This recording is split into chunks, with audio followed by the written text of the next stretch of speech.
Salut tout le monde, je vous fais un petit vidéo sur la méthode du calendrier pour les femmes qui ne tolèrent pas les hormones. Donc, je viens d'en voir une justement dont j'ai enlevé le stérilet parce qu'elle ne tolérait pas les hormones. Ça arrive à beaucoup de femmes. Puis c'est sûr que les médecins, quand vous le voyez, on est un petit peu réticents parce que c'est sûr que c'est une méthode qui est moins efficace. Le stérilet, les implants, tout ça, c'est sûr que ça a une efficacité jusqu'à 99% de tomber enceinte.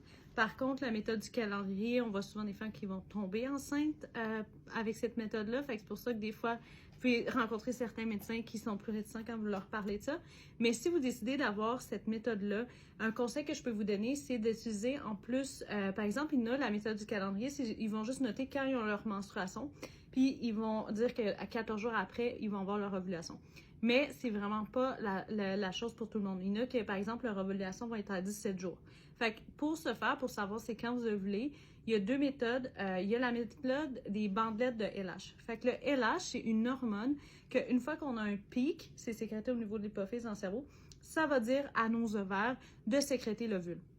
Fait que dans le 24-48 heures après le pic de LH qu'on appelle, que vous pouvez mesurer avec une bandelette en faisant pipi dessus, et là, vous savez que vous ovulez. Puis les 5 jours avant, les 2-3 jours après, c'est là que vous êtes le plus fertile. Fait qu'idéalement, ce serait de ne pas avoir de relations sexuelles pendant ces moments-là si vous ne voulez pas tomber enceinte. L'autre chose, il y en a qui vont ajouter à ça la température corporelle qui va augmenter un petit peu au moment de l'ovulation pour pouvoir aussi monitorer votre calendrier de manière la plus accurate possible.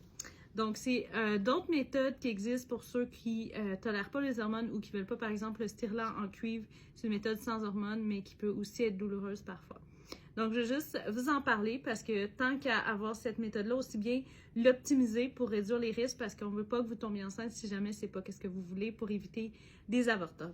Donc voilà, n'hésitez pas si vous avez plus de méthodes, des choses que vous trouvez efficaces ou que vous avez quelque chose à partager. Bonne soirée à tous!